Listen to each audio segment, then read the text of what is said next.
Hi students, welcome to the lecture. Today we will be dealing with a learning curve.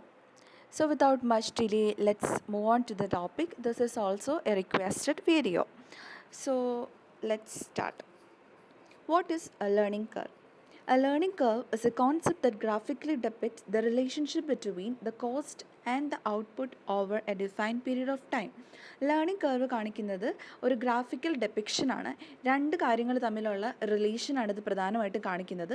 ഒന്നാമത്തത് കോസ്റ്റാണ്, രണ്ടാമത്തത് output over A defined period of time. Okay, then normally it is to represent the competitive task of an employee or a worker. ഒരു വർക്കറിൻ്റെ അല്ലെങ്കിൽ ഒരു എംപ്ലോയിയുടെ competitive task represent ചെയ്യുന്നതിന് വേണ്ടിയിട്ടാണ് പ്രധാനമായിട്ടും നമ്മൾ ഈ ലേണിംഗ് കർവ് കൊണ്ട് ഉദ്ദേശിക്കുന്നത്. ലേണിംഗ് കർവ് എന്ന് പറഞ്ഞിരിക്കുന്നത് ആദ്യമായിട്ട് ഡിസ്ക്രൈബ് ചെയ്തത് സൈക്കോളജിസ്റ്റ് ആയിട്ടുള്ള ഹെർമൻ എബിൻഗോസ് ആണ്.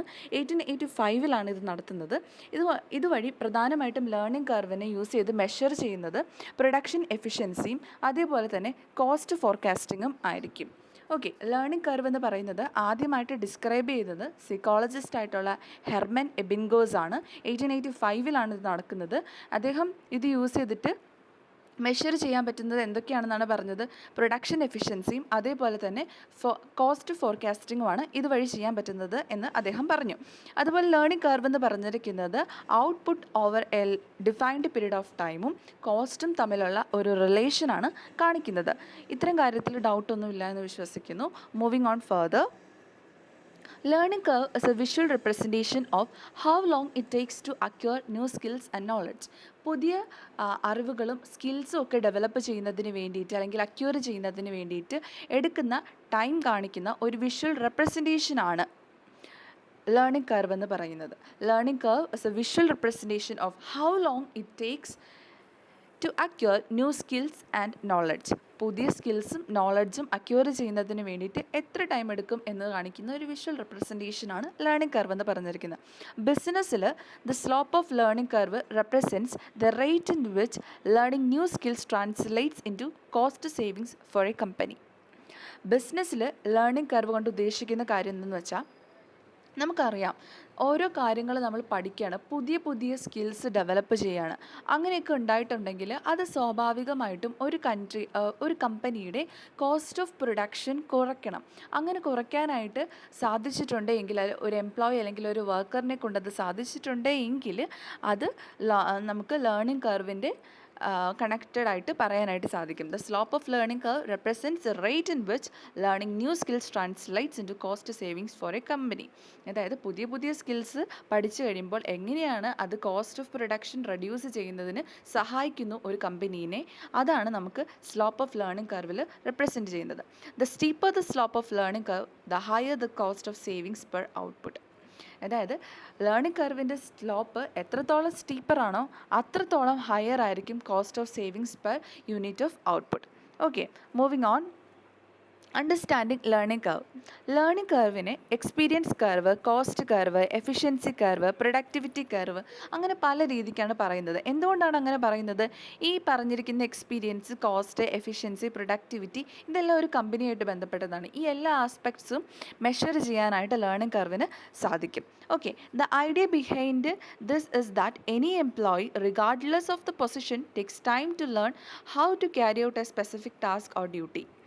അത് ഈ ഒരു ലേണിംഗ് കർവിലൂടെ നമുക്ക് മനസ്സിലാക്കാനായിട്ട് സാധിക്കുന്നത്, ഒരു എംപ്ലോയി ഒരു പെർട്ടിക്കുലർ ഡ്യൂട്ടി ചെയ്യാൻ അല്ലെങ്കിൽ ഒരു ടാസ്ക് ചെയ്യാനായിട്ട് എത്ര ടൈം എടുക്കുന്നു, അയാളുടെ പൊസിഷൻ കൺസിഡർ ചെയ്യാതെ അയാൾ എത്ര ടൈം എടുത്തിട്ടാണ് അല്ലെങ്കിൽ എത്ര സമയത്തിനുള്ളിലാണ് അയാളത് മനസ്സിലാക്കുന്നത്, എങ്ങനെയാണ് ടാസ്ക് എടുക്കുന്നത്. ആ ഒരു കണക്ടിവിറ്റിയാണ് നമ്മൾ ഈ ലേണിംഗ് കർവിലൂടെ മനസ്സിലാക്കുന്നത്. The amount of time needed to produce the associated output is high, then the task is repeated, the employee learns how to complete it quickly and that reduces the amount of time needed for a unit of output. So ഇവിടെ പറയുന്നിരിക്കുന്ന കാര്യം എന്ന് വെച്ചിട്ടുണ്ടെങ്കിൽ, നേരത്തെ ഒരു particular unit of output produce ചെയ്യുന്നത് experience ഇല്ലാത്തത് കൊണ്ട് തന്നെ ഒരു എംപ്ലോയിക്ക് ടൈം എടുക്കുന്നത് ഭയങ്കര അധികമായിരിക്കും. പക്ഷേ സ്വാഭാവികമായിട്ടും പിന്നെ വരുന്ന ടൈമുകളിൽ അല്ലെങ്കിൽ കുറച്ച് വർഷങ്ങളോളം അല്ലെങ്കിൽ ഒരു 2-3 മാസത്തോളം എക്സ്പീരിയൻസ് വന്നിട്ടുണ്ടെങ്കിൽ അയാൾ കുറച്ചും കൂടി സ്പീഡിൽ ക്വാണ്ടിറ്റി ഓഫ് ഔട്ട്പുട്ട് പ്രൊഡ്യൂസ് ചെയ്യാനായിട്ട് തുടങ്ങും, അല്ലെങ്കിൽ അയാൾ പ്രൊഡ്യൂസ് ചെയ്തിരിക്കുന്ന ഔട്ട്പുട്ടിൻ്റെ എമൗണ്ട് കൂടാനായിട്ട് തുടങ്ങും. അതിന് കാരണം എന്താണ്? അയാളുടെ എക്സ്പീരിയൻസ് ഇൻക്രീസ് ചെയ്തു. സോ സ്വാഭാവികമായിട്ട് എന്താണ്? കോസ്റ്റ് കോസ്റ്റ് ഓഫ് പ്രൊഡക്ഷൻ കുറയ്ക്കാനായിട്ട് അയാൾക്ക് സാധിക്കും. സോ അതൊക്കെയാണ് ലേണിംഗ് കർവ് കൊണ്ട് നമ്മൾ മനസ്സിലാക്കി വെക്കേണ്ട കാര്യങ്ങൾ. So moving on. That is why the learning curve is downward sloping in the beginning. First of all learning curve ആദ്യം ഡൗൺവേർഡ് സ്ലോപ്പിംഗ് ആയിരിക്കും, ദെൻ ലേറ്റർ ഓൺ അതൊരു ഫ്ലാറ്റർ ഷേപ്പ് ആയിരിക്കും. ഡൗൺവേർഡ് സ്ലോപ്പിംഗ് ആദ്യം ഉണ്ടാകാനുള്ള കാരണം എന്ന് പറഞ്ഞിരിക്കുന്നത് ഒരു ഔട്ട്പുട്ട് പ്രൊഡ്യൂസ് ചെയ്യാൻ ഉണ്ടാകുന്ന കോസ്റ്റ് എന്ന് പറഞ്ഞിരിക്കുന്നത് എക്സ്പീരിയൻസ് ഇല്ലാത്തതുകൊണ്ട് ഒരു എംപ്ലോയിക്ക് കൂടുതലായിരിക്കും. സോ സ്വാഭാവികമായിട്ടും പിന്നെ എക്സ്പീരിയൻസ് നേടിക്കഴിഞ്ഞ് കഴിയുമ്പോഴത്തേക്കും കോസ്റ്റ് ഓഫ് പ്രൊഡക്ഷൻ എന്ന് പറഞ്ഞിരിക്കുന്നത് ഡിക്ലൈൻ ചെയ്യാനും അതുപോലെ തന്നെ ക്വാണ്ടിറ്റി ഓഫ് ഔട്ട്പുട്ട് പ്രൊഡ്യൂസ് ചെയ്യുന്നത് ഇൻക്രീസ് ചെയ്യാനായിട്ടും സാധിക്കുന്നു. ഓക്കെ, സോ ഇതിനകത്ത് വൈ ആക്സിസിൽ എന്താണ് ഡെപ്പിക്റ്റ് ചെയ്തിരിക്കുന്നത്? Cost per unit of output. അതേപോലെ തന്നെ എക്സ് ആക്സിസിൽ ടോട്ടൽ ഔട്ട്പുട്ടുമാണ് പ്രൊഡ്യൂസ് ചെയ്തിരിക്കുന്നത്. സോ ടോട്ടൽ ഔട്ട്പുട്ട് ഇൻക്രീസ് ചെയ്തിട്ടുണ്ട് എങ്കിൽ അതിനർത്ഥം ആ ഒരു എംപ്ലോയി അല്ലെങ്കിൽ ആ ഒരു കമ്പനിയിൽ വർക്ക് ചെയ്യുന്നിരിക്കുന്ന ജനങ്ങൾക്ക് അല്ലെങ്കിൽ ആൾക്കാർക്ക് അല്ലെങ്കിൽ വർക്കേഴ്സിന് കൂടുതലായിട്ട് എക്സ്പീരിയൻസ് കിട്ടിക്കഴിഞ്ഞു. അവർ കൂടുതൽ കോസ്റ്റ് ഓഫ് പ്രൊഡക്ഷൻ ഉണ്ടാക്കാതെ തന്നെ വളരെ കുറഞ്ഞ ചിലവിൽ കൂടുതൽ സാധനങ്ങൾ പ്രൊഡ്യൂസ് ചെയ്യാനായിട്ട് തുടങ്ങി എന്നുള്ളതാണ്. സോ ഈ ഒരു ഷേപ്പായിരിക്കും കർവിന് വരിക. ഫസ്റ്റ് ഓഫ് ഓൾ അത് ഡൗൺവേർഡ് സ്ലോപ്പിംഗ് ആയിരിക്കും, ലേറ്റർ അതൊരു ഫ്ലാറ്റർ ഷേപ്പിലോട്ടേക്കായിരിക്കും വരുന്നത്. Okay, I hope you are clear with the session. Benefits of using the learning curve. Companies know how much an employee earns per hour. ഒരു മണിക്കൂറിൽ ഒരു employee എത്ര earn ചെയ്യുമെന്ന് ഒരു കമ്പനിക്ക് നന്നായിട്ട് അറിയാം. And can derive the cost of producing A single unit of output based on the number of hours needed. അത് മാത്രമല്ല, ഇതിനകത്ത് മറ്റൊരു കാര്യം മനസ്സിലാക്കാനായിട്ട് പറ്റുന്നത് ഒരു ഔട്ട്പുട്ട്, ഒരു single unit of output produce ചെയ്യുന്നതിന് വേണ്ടിയിട്ട് എത്ര കോസ്റ്റ് ഉണ്ടാകും എന്ന് കണക്ക് കൂട്ടാനായിട്ട് അവരുടെ ആ വർക്കിംഗ് അവേഴ്സിൽ നിന്ന് മനസ്സിലാക്കാനായിട്ട് സാധിക്കും. ഒരു well placed employee who is setup for success should decrease the companies cost per unit of output over time. അതായത് ഒരു വെൽ പ്ലേസ്ഡ് ആയിട്ടുള്ള ഒരു എംപ്ലോയി ആണ് എങ്കിൽ അദ്ദേഹം എന്താ ചെയ്യേണ്ടത്? ഒരു കമ്പനിയുടെ കോസ്റ്റ് ഓഫ് പ്രൊഡക്ഷൻ കൂട്ടാനാണോ കുറയ്ക്കാനാണോ നോക്കേണ്ടത്? കുറയ്ക്കാനാണ് സ്വാഭാവികമായിട്ടും അയാൾ നോക്കുക. സോ അതാണ് ഒരു കമ്പനിയുടെ സക്സസ് എന്ന് പറയുന്നത്. Then business can use the learning curve to conduct production planning, cost forecasting and logistics schedules.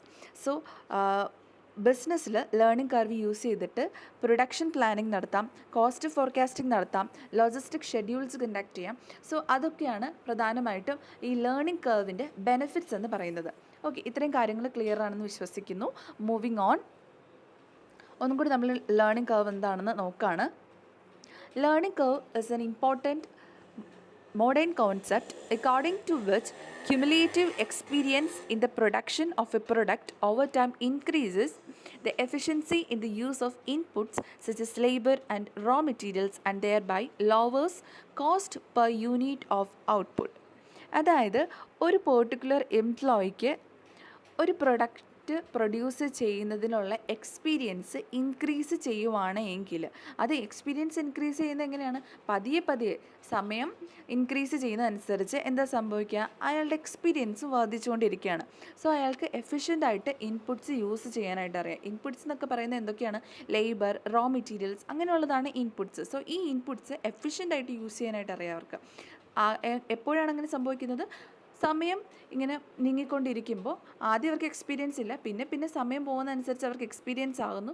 So efficient ആയിട്ട് ഇൻപുട്സ് യൂസ് ചെയ്തിട്ട് ലോവർ കോസ്റ്റിൽ ഔട്ട്പുട്ട് പ്രൊഡ്യൂസ് ചെയ്യാനായിട്ട് സാധിക്കുന്നുണ്ടെങ്കിൽ അത് ലേണിംഗ് കർവ് അതാണ് കാണിച്ചു തരുന്നത്. Okay, KG Arrow, one of the pioneers in the putting forward this concept, calls it learning by doing. KG Arrow ഈ ഒരു learning കർവിൻ്റെ ഈ കൺസെപ്റ്റ് പുട്ട് ഫോർവേഡ് ചെയ്തവരിൽ ആദ്യം ഉണ്ടായിരുന്നവരിൽ ഒരാളാണ്. അദ്ദേഹം പറഞ്ഞിരിക്കുന്നത് ലേണിംഗ് കർവ് എന്ന് പറയുന്നത് അല്ലെങ്കിൽ ഈ കോൺസെപ്റ്റ് എന്ന് പറയുന്നത് ലേണിംഗ് ബൈ ഡൂയിങ് എന്നാണ്. പതിയെ ചെയ്ത് കഴിയുമ്പോൾ അല്ലെങ്കിൽ ആദ്യം ചെയ്യുമ്പോൾ നമുക്ക് വലിയ പിടുത്തം ഉണ്ടാവില്ല എങ്ങനെയാണെന്ന്, പിന്നെ വന്നു കഴിയുമ്പോഴത്തേക്ക് നമുക്ക് കൂടുതലായിട്ട് അത് മനസ്സിലാവുകയാണ്. സോ സ്വാഭാവികമായിട്ട് നമ്മൾ കൂടുതൽ എക്സ്പെർട്ടൈസ്ഡ് ആവുന്നു. അതുകൊണ്ട് തന്നെ കോസ്റ്റ് ഓഫ് പ്രൊഡക്ഷനൊക്കെ കുറയ്ക്കാനായിട്ട് നമുക്ക് സാധിക്കുന്നു. Okay, according to Arrow, as the firm or its manager produce successive lots of output over various periods of time, it learns to produce more output with a given quantity of resources, or it is capable of producing a given output by using lesser quantities of inputs or resources than before. അതായത് ഒരു particular firm അല്ലെങ്കിൽ അതിൻ്റെ managers ഒരുപാട് outputs produce ചെയ്തിട്ടുണ്ടെങ്കിൽ ഒരു particular period of ടൈമിൽ അല്ലെങ്കിൽ പല പല പീരീഡ്സിലായിട്ട് കൂടുതലായിട്ട് ഔട്ട്പുട്ട് പ്രൊഡ്യൂസ് ചെയ്തിട്ടുണ്ടെങ്കിൽ നമുക്ക് അതിനകത്ത് നിന്ന് രണ്ട് കാര്യങ്ങൾ മനസ്സിലാക്കാനായിട്ട് സാധിക്കും. ഒന്നാമത്തെ കാര്യം എന്ന് പറഞ്ഞിരിക്കുന്നത് ഒരു ഗിവൻ ക്വാണ്ടിറ്റി ഓഫ് റിസോഴ്സസിൽ നിന്ന് കൂടുതലായിട്ട് ഔട്ട്പുട്ട് പ്രൊഡ്യൂസ് ചെയ്യാനായിട്ട് സാധിക്കുന്നു. അതല്ല എങ്കിൽ ഒരു കുറച്ച് ക്വാണ്ടിറ്റിയിൽ നിന്ന്, വളരെയധികം കുറച്ച് എമൗണ്ടിൽ നിന്ന് കൂടുതലായിട്ട് അല്ലെങ്കിൽ കുറച്ച് ഇൻപുട്സിൽ നിന്ന് അവർക്ക് ആവശ്യം അവർ നേരത്തെ പ്രൊഡ്യൂസ് ചെയ്തിരുന്നതിനേക്കാൾ അധികമായിട്ട് ഔട്ട്പുട്ട്സ് പ്രൊഡ്യൂസ് ചെയ്യാനായിട്ട് സാധിക്കുന്നു എന്നുള്ളതാണ്. Thus either with the increase in efficiency of resources or with savings in resources such as labor or raw materials, cost per unit of output declines.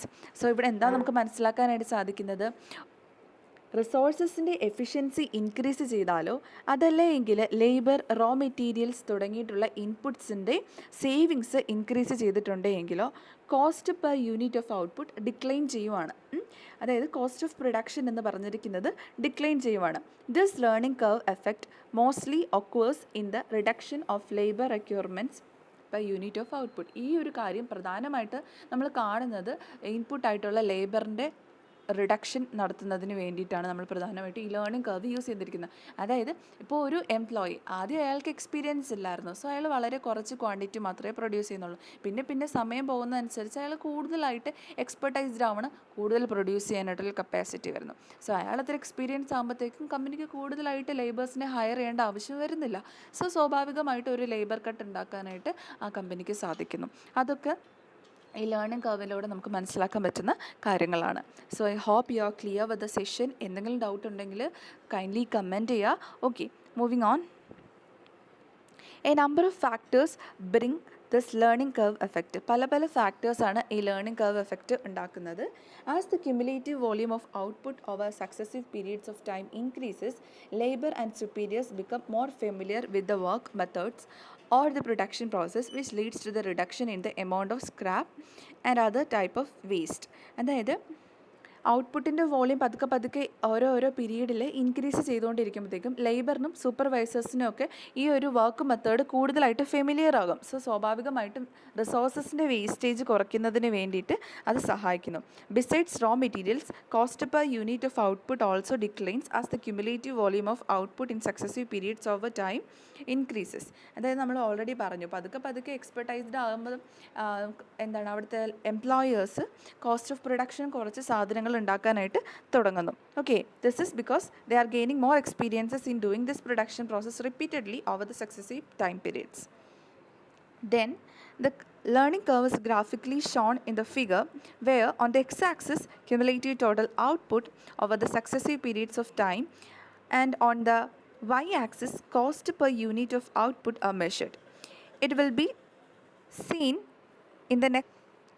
And from this diagram we can also understand that as the learning curve shows downward trend, which shows declining cost per unit of output as cumulative output increases over time and the firm learns from its work experience. ഈ ഒരു കാര്യം next സ്ലൈഡിൽ നമ്മൾ diagram ഉണ്ട്. Diagram പറയുമ്പോൾ ഞാൻ explain ചെയ്യാം. Moving on. ഇതാണ് നമ്മുടെ ഡയഗ്രാം. ഇതിലെന്താണ്, എക്സ് ആക്സിസിൽ ക്യുമുലേറ്റീവ് ടോട്ടൽ ഔട്ട്പുട്ടാണ് കാണിച്ചിരിക്കുന്നത്, വൈ ആക്സിസിൽ കോസ്റ്റ് പെർ യൂണിറ്റ് ആണ് കാണിച്ചിരിക്കുന്നത്. സോ നമുക്ക് ഇവിടെ നിന്ന് നോക്കുമ്പോൾ മനസ്സിലാക്കാനായിട്ട് സാധിക്കും, ഒരു യൂണിറ്റ് ആദ്യം പ്രൊഡ്യൂസ് ചെയ്യുന്നതിന് വേണ്ടിയിട്ട് കോസ്റ്റ് എത്രയായിരുന്നു, വളരെയധികം കൂടുതലാണ് അല്ലേ. പിന്നെ സമയം പോവുകയാണ്, സമയം ഇങ്ങനെ നീങ്ങിക്കൊണ്ടിരിക്കുന്നു. ആ സമയത്ത് അതിനകത്തുള്ള എംപ്ലോയേഴ്സ് കൂടുതൽ എക്സ്പെർട്ടൈസ്ഡ് ആവുകയാണ്, കൂടുതലായിട്ട് അവർക്ക് എക്സ്പീരിയൻസ് കിട്ടിക്കൊണ്ടിരിക്കണം. സോ സ്വാഭാവികമായിട്ട് പിന്നെ ഔട്ട്പുട്ട് ഇൻക്രീസ് ചെയ്യുന്നു. ഔട്ട്പുട്ട് ഇൻക്രീസ് ചെയ്യുന്നതനുസരിച്ച് കോസ്റ്റ് കുറഞ്ഞുകൊണ്ടാണ് ഇരിക്കുന്നത്. ആദ്യം ഡൗൺവേർഡ് സ്ലോപ്പിംഗ് കാണിച്ചു, പിന്നെ ഒരു ഫ്ലാറ്റ് ട്രെൻഡാണ് ഇവിടെ കാണുന്നത്. I hope you are clear. X ആക്സിസിൽ ക്യുമുലേറ്റീവ് ടോട്ടൽ ഔട്ട്പുട്ടാണ് കാണുന്നത്, വൈ ആക്സിസിൽ കോസ്റ്റ് പെർ യൂണിറ്റ് ആണ് കാണുന്നത്. ആദ്യം ഒരു എംപ്ലോയിനെ ഹയർ ചെയ്യുമ്പോൾ അയാൾ കൂടുതലായിട്ട് ഇൻപുട്സ് യൂസ് ചെയ്തിട്ടായിരിക്കും ഔട്ട്പുട്ട് പ്രൊഡ്യൂസ് ചെയ്യുക. സോ സ്വാഭാവികമായിട്ടും കോസ്റ്റ് ഓഫ് പ്രൊഡക്ഷൻ എന്ന് പറഞ്ഞിരിക്കുന്നത് കൂടുതലായിരിക്കും.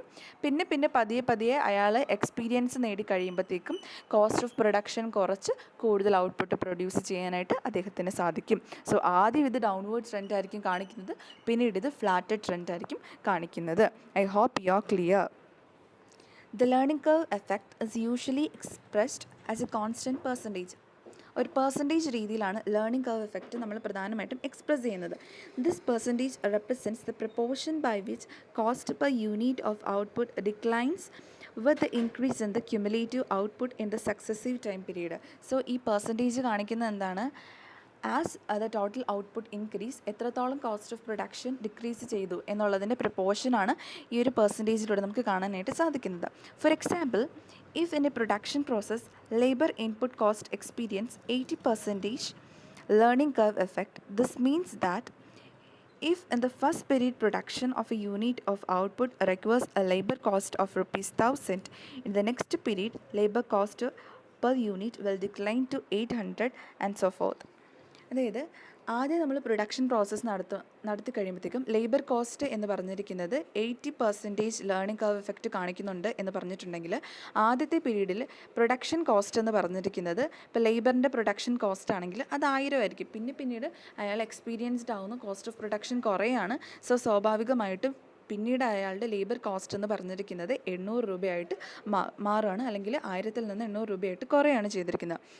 This learning curve relationship between cost output is expressed algebraically as follows: C is equal to A capital A raised to B. Okay, where C is the input cost of qth unit of output, Q is the successive unit of output produced, and A is the input cost per unit of output in the first period, and B is the rate of decline in the cost per unit of output in the successive period. Since the learning curve is downward sloping, the value of B is negative. അതായത് C എന്ന് പറഞ്ഞിരിക്കുന്നത് input cost, ക്യൂത്ത് unit of output produce ചെയ്ത് കഴിയുമ്പോൾ ഉണ്ടാകുന്ന input കോസ്റ്റാണ് C എന്ന് പറഞ്ഞിരിക്കുന്ന letter കൊണ്ട് നമ്മൾ റെപ്രസെൻറ്റ് ചെയ്തിരിക്കുന്നത്. ക്യൂ എന്ന് പറഞ്ഞിരിക്കുന്നത് successive units of output produced ആണ് കാണിക്കുന്നത്. അതേപോലെ എ എന്ന് പറഞ്ഞിരിക്കുന്നത് ഇൻപുട്ട് കോസ്റ്റാണ്, അല്ലെങ്കിൽ കോസ്റ്റ് നമ്മൾ കൊടുക്കുന്ന ഇൻപുട്സിൻ്റെ ഒരു തുകയാണ് കാണിച്ചിരിക്കുന്നത്. അതേപോലെ തന്നെ അത് ഫസ്റ്റ് പീരീഡിലുള്ളതായിരിക്കും കാണിക്കുന്നത്. പിന്നെ ബി എന്ന് പറഞ്ഞിരിക്കുന്നത് പതുക്കെ സക്സസീവ് പീരീഡ്സിൽ എത്രത്തോളം കോസ്റ്റ് ഓഫ് പ്രൊഡക്ഷൻ കുറഞ്ഞു, അല്ലെങ്കിൽ റേറ്റ് ഓഫ് ഡിക്ലൈൻ ആണ് കാണിക്കുന്നത്. സിൻസ് ലേണിംഗ് കർവ് എന്ന് പറഞ്ഞിരിക്കുന്നത് ആദ്യം ഒരു ഡൗൺവേർഡ് സ്ലോപ്പിങ് പിന്നെ ഒരു ഫ്ലാറ്റ് ഷേപ്പിലോട്ടൊക്കെ വരുന്നുണ്ടെന്ന് നമ്മൾ പറഞ്ഞിരുന്നല്ലോ. സോ അതുകൊണ്ട് തന്നെ ബിയുടെ വാല്യൂ എന്ന് പറഞ്ഞിരിക്കുന്നത് എപ്പോഴും നെഗറ്റീവ് ആയിരിക്കും. It is important to note that the reduction in the cost per unit due to the learning curve effect is different from economies of scale. അതായത് ഈ കോസ്റ്റ് ഓഫ് പ്രൊഡക്ഷൻ ലേണിംഗ് കർവിൽ നമ്മൾ നോക്കുന്നതും അതുപോലെ തന്നെ ഇക്കോണമീസ് ഓഫ് സ്കെയിലിൻ്റെ point of വ്യൂവിലും different ആണ്. Whereas economies of scale refers to the decline in the cost of production of output as the firm's output per time period increases. അതായത് നമ്മൾ ഇക്കോണമീസ് ഓഫ് സ്കെയിലിൽ cost of production decline refer ചെയ്യുന്നത് എങ്ങനെയാണ്? ഫേമിൻ്റെ output ഓരോ time പീരീഡിലും increase ചെയ്യുന്നതനുസരിച്ചാണ്. The learning curve describes the reduction in the cost per unit of output as the firms cumulative output over successive time period increases. അതായത് economies of സ്കെയിലിൽ എന്താ സംഭവിക്കുന്നത്? കോസ്റ്റ് ഓഫ് പ്രൊഡക്ഷൻ്റെ ഡിക്ലൈൻ നോക്കുന്നത് എങ്ങനെയാണ്? ഫേമിൻ്റെ ഔട്ട്പുട്ട് ഓരോ ടൈം പീരീഡിലും ഇൻക്രീസ് ചെയ്യുന്നതാണ് നോക്കുന്നത്. അതേപോലെ ലേണിംഗ് കർവിൻ്റേത് cost of output per unit reduction നമ്മൾ നോക്കുന്നത് ഫേമിൻ്റെ cumulative output over successive time പീരീഡിൻ്റെ ഇൻക്രീസ് അനുസരിച്ചാണ്. While output per period may remains the same. ഓരോ സമയത്തും ഉള്ള ഔട്ട്പുട്ട് സെയിം ആയിട്ടായിരിക്കും നിൽക്കുന്നത്. അവിടെ ക്യുമുലേറ്റീവ് ഔട്ട്പുട്ട് ആയിരിക്കും നമ്മൾ ലേണിംഗ് കർവിൻ്റെ ബേസിസിൽ നോക്കുന്നത്. ഇക്കോണമീസ് ഓഫ് സ്കെയിലിൽ ഫേമിൻ്റെ ഔട്ട്പുട്ട് per time period ആയിരിക്കും നോക്കുന്നത്. So I hope you are clear with the session. If you have any doubt, please kindly comment. Thank you so much and God bless.